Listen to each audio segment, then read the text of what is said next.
Coucou les amis, j'espère que vous allez bien. Alors je vous disais que je revenais avec une nouvelle vidéo. Dans cette vidéo, je voudrais évoquer, je voulais évoquer ce sujet. En fait, j'ai marché, je me suis promenée, j'ai visité des endroits, j'ai visité quand même certains pays, pas beaucoup, mais quand même quelques-uns. Et j'ai vu des populations, j'ai vu des peuples. Et voilà. Ce que je voulais dire à la fin de tout ça, c'est que je me suis quand même rendu compte. Et c'est venu récemment. J'ai essayé de faire, comment vous dire, je sais pas si je veux dire le parallèle entre vraiment tout ça. Et je me suis rendu compte d'une chose, c'est qu'il y a une bénédiction à être gabonais et que le Gabon, c'est vraiment un pays béni. C'est vraiment un pays béni, un pays de grâce.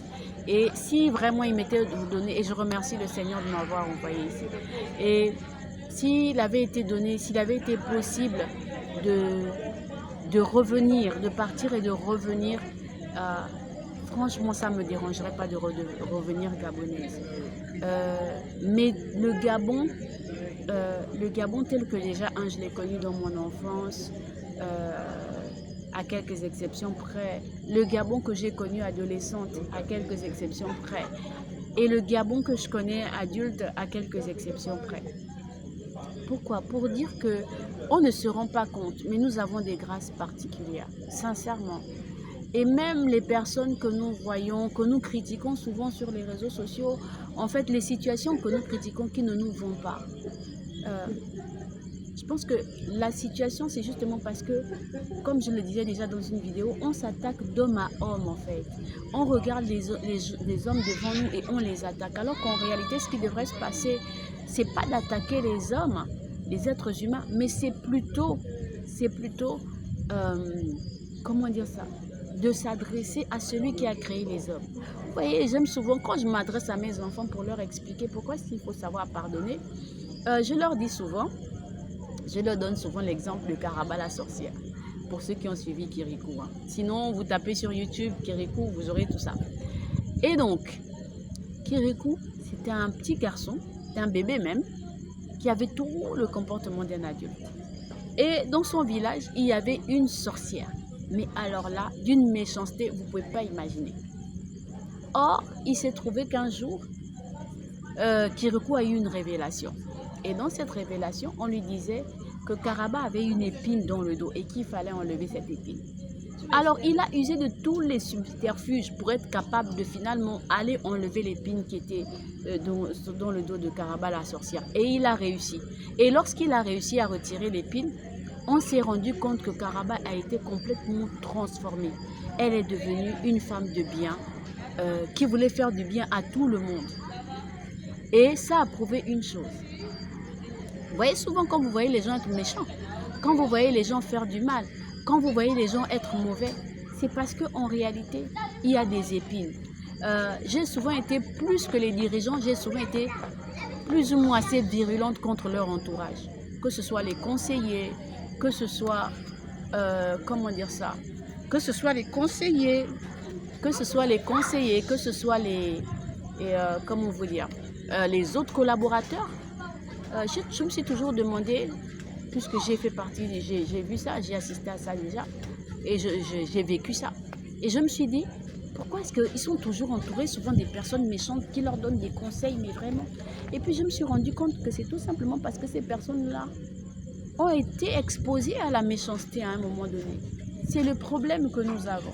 Donc souvent, ce qu'on doit comprendre, c'est quand on a en face de nous une personne méchante, mauvaise, surtout méchante, ce n'est pas parce qu'elle veut forcément être méchante, c'est parce qu'elle a été, comment dire ça, elle a baigné dans un milieu, dans un univers qui était représentatif de cette méchanceté-là. Et finalement, elle s'est mise à se comporter comme ça. Donc la première chose qu'il faut comprendre, c'est qu'il faut parvenir à soigner ces personnes qui sont blessées. Et comment les soigner? C'est par le pardon. C'est par la compréhension et le pardon. Il ne faut pas s'exposer en disant « je sais que tu es blessé, je vais t'aider ». Non, non, non, non, pas du tout. Mais en ayant beaucoup de compassion en nous et en priant pour elle. Et ce n'est que comme ça qu'on pourra sortir le Gabon de la bourse. Sincèrement, si on croit que c'est à force de venir sur les réseaux sociaux et s'insulter, oui, on peut avoir l'illusion d'un changement le temps d'1 heure, 2 heures, 3 heures. Mais la vérité, c'est que tant que le mal va persister, le mal sera là. Par contre, si on combat le mal par le bien, alors on peut avoir la possibilité de changer les choses. C'est pour ça qu'encore une fois, je vais interpeller tous ceux qui se disent chrétiens, tous ceux qui se disent hommes de foi, tous ceux qui se disent appartenant à Jésus-Christ. Envahissez les espaces, envahissez les milieux et priez. Ne parlez pas beaucoup, mais priez. Priez pour les dirigeants, priez pour leur entourage, priez et parlez, impactez. Prononcez des paroles positives parce qu'il y a trop de paroles négatives qui sont relâchées sur le pays. Il y a trop de paroles mauvaises qui sont dites les uns sur les autres. Nous avons la possibilité, la capacité de pouvoir changer la donne si nous prononçons des paroles positives les uns sur les autres. Et le Gabon est un pays béni. Et nous sommes des personnes bien, sincèrement. Le Gabonais, c'est quelqu'un qui aime tout le monde, qui aime avoir l'étranger chez lui, vraiment.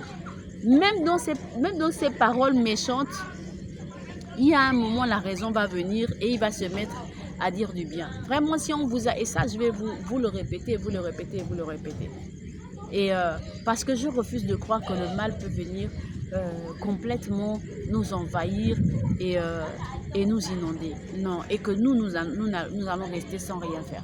Nous allons nous battre et nous allons nous battre justement en faisant sortir nos armes de bien.